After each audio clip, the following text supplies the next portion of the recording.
Hello mga katropais! In this video, i-aim natin na ma-strengthen ang knowledge of theories and concept by applying them in the sample problems.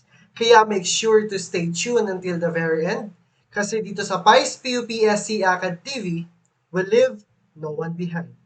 Have fun learning and enjoy! So our topic on this video is all about solving quadratic inequalities. Instruction: solve each quadratic inequalities given problem number 1, x squared minus 4x minus 12 is greater than 0. So in solving quadratic inequalities, first thing we must do is to factor our given. So factor natin yung x squared minus 4x minus 12. So factor natin. Factor ng x squared minus 4x minus 12 is square root natin tong first term. X squared, square root of x squared is x. And then, kunin natin ngayon yung factor ng negative 12. So, di ba ang factor niya is 2 and negative 6 kasi 2 times negative 6 is negative 12. And then, kapag pinag-plus natin to, magiging negative 4. So, nag-satisfy sa middle term. So, magiging x plus 2 and then x minus 6. Don't forget b greater than 0. So, if we have factor na, let's solve for x na. So, x plus 2 is equal to 0. So, x is equal to, transpose natin to the right, magiging negative 2. Then, x minus 6 is equal to 0. X is equal to, transpose natin to the right ulit, is 6. Ngayon, meron na tayong factor, meron na rin tayong mga x. So, lagyan na natin sila sa table. So, first is x plus 2, then x minus 6, and then x plus 2 times the quantity of x minus 6. And then, dito naman sa taas, yung value ng x is equal to negative 2, and then x is 6. So, dito sa number line, we have 0. And then, sabihin natin nandito yung negative 2. Negative 2, yan. So, lahat ng nasa left side niya, di ba? X is less than negative 2. Tama? So, lalagyan natin dito, x is less than negative 2.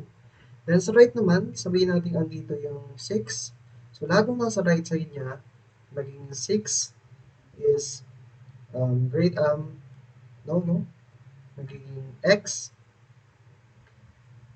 is greater than 6. Ayan. So, lalagyan natin dito, x is greater than 6. Nandito sa middle term, diba, x is less than 6 and greater than negative 2. Ayan yung ilalagay natin ngayon sa middle part. So, x is less than 6 but greater than negative 2. After that, burahin na natin muna itong mga nasa number line natin. Yan. So, unahin muna natin itong x is equal to negative 2. Ngayon, substitute lang natin itong negative 2 dito sa x. So, negative 2 plus 2 is 0. Then, sa number line, di ba, sabihin natin andito yung 0. Lahat ng nasa left side niya is negative. And then, lahat ng nasa right side niya ay positive. So, dito sa left side niya, magiging negative, and then sa right side niya, magiging positive. Then, next natin ngayon, dito sa x is equal to 6. Substitute lang din natin yung 6 dito sa x. So, 6 minus 6 is 0. Ayan. Again, lahat ng nasa left side ng 0 natin is negative. So, gawin natin negative to, negative to, negative to, and sa right side is positive. Ngayon, after that, ipag-multiply natin itong x plus 2 and then x minus 6. So, negative times negative is positive. And then, 0 times negative is 0. Kasi, Isipin natin may value to, sabihin natin -1. So 0 times -1 is always 0. Next, positive times negative is negative. Positive times 0 ulit is 0. And then positive times positive is positive. So, after natin makompleto yung nasa table, tignan natin tong condition, which is greater than 0 daw. So, ano ba yung mga nasa greater than 0? Di ba puro positive? So, dito, makikita natin kung ano yung mga greater than 0. So, ito, positive, and then dito yung positive. So, ang magiging sagot dito is interval satisfies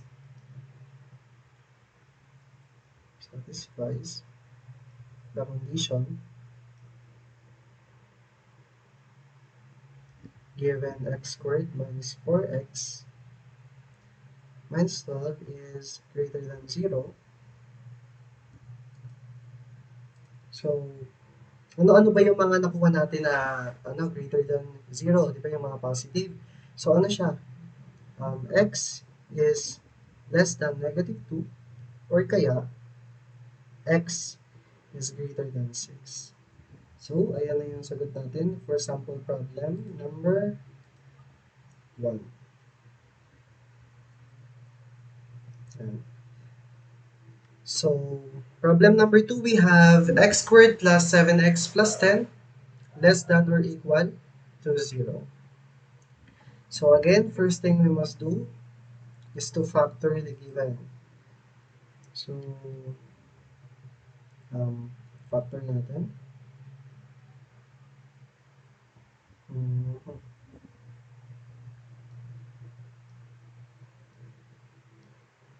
Square root ulit ng first term natin is x. And then, hanapin natin ngayon yung factor ng last term natin, which is 10. Diba ang factor niya is 2 and 5? Kasi, 2 times 5 is 10. Kapag pinag-plus natin, magiging 7 yung middle term. Okay, nag-satisfy. So, x plus 2, and then x plus 5.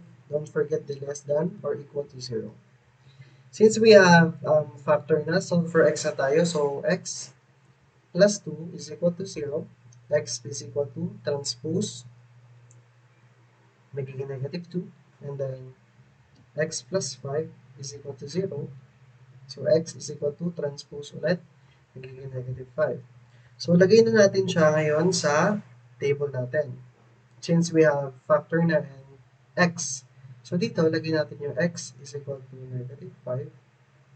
And dito naman yung, hindi, dito. Ito, mali. So, x is equal to -5. And then, dito naman yung x is equal to -2. Ayan. And then, lagay natin mga factor na x plus 2, and then x plus 5, so x plus 2 times the quantity of x plus 5. Ayan. So, gagawin ulit natin dito is sabihin natin 0 ulit yung nandito. And then, dito naman yung -5. So, ulit, lahat mo sa left side niya is x less than -5. So, yung ilalagay natin dito, x is less than -5. Then sa right side, sabihin natin nandito, yung -2. Lahat mo sa right side niya is x greater than -2. Okay? So, lagay natin dito, x is greater than -2. Ayan. And then sa middle nila, dito, di ba? X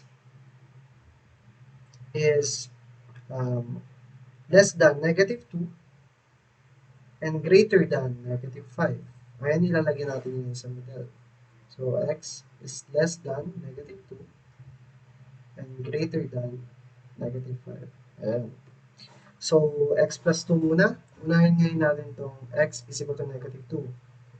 Ngayon, I-substitute lang natin yung negative 2 dito sa x plus 2. So, magiging negative 2 plus 2 is equal to 0. Ayan. Again, lahat ng nasa right side ng, ng negative 2 natin, or nung 0, lahat ng nasa right side niya is positive na. And lahat ng nasa left side niya is negative. So, negative dito lahat.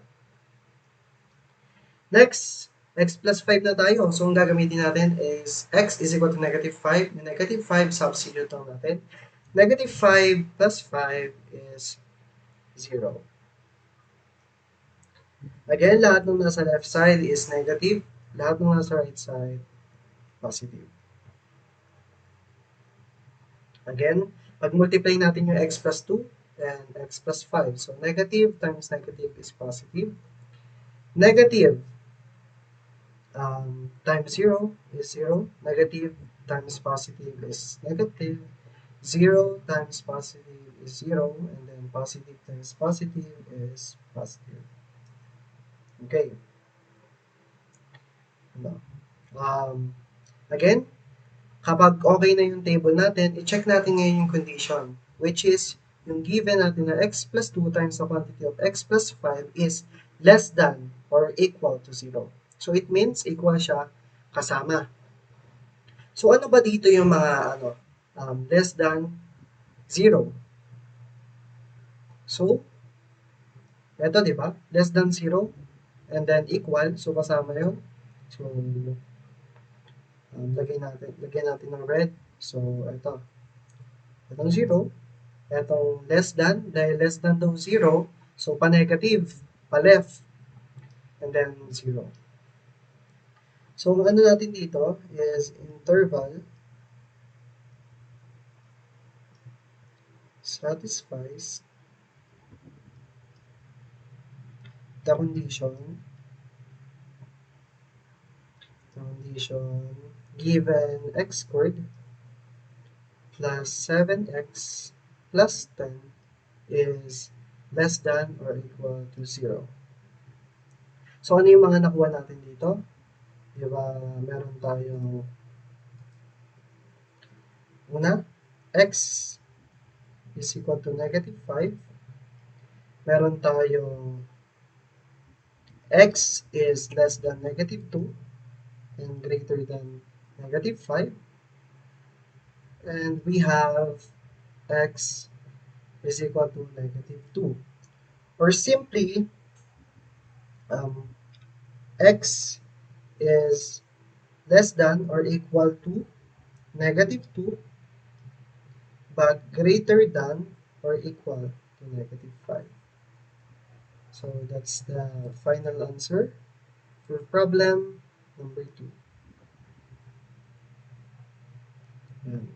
So that's all for quadratic inequalities. Maraming salamat, katropais! Remember that you are never alone in this journey. Nandito ang PICE-PUPSC Acad TV to guide you. Because here, we'll leave no one behind. Never lose hope, our future engineer. This is just the start.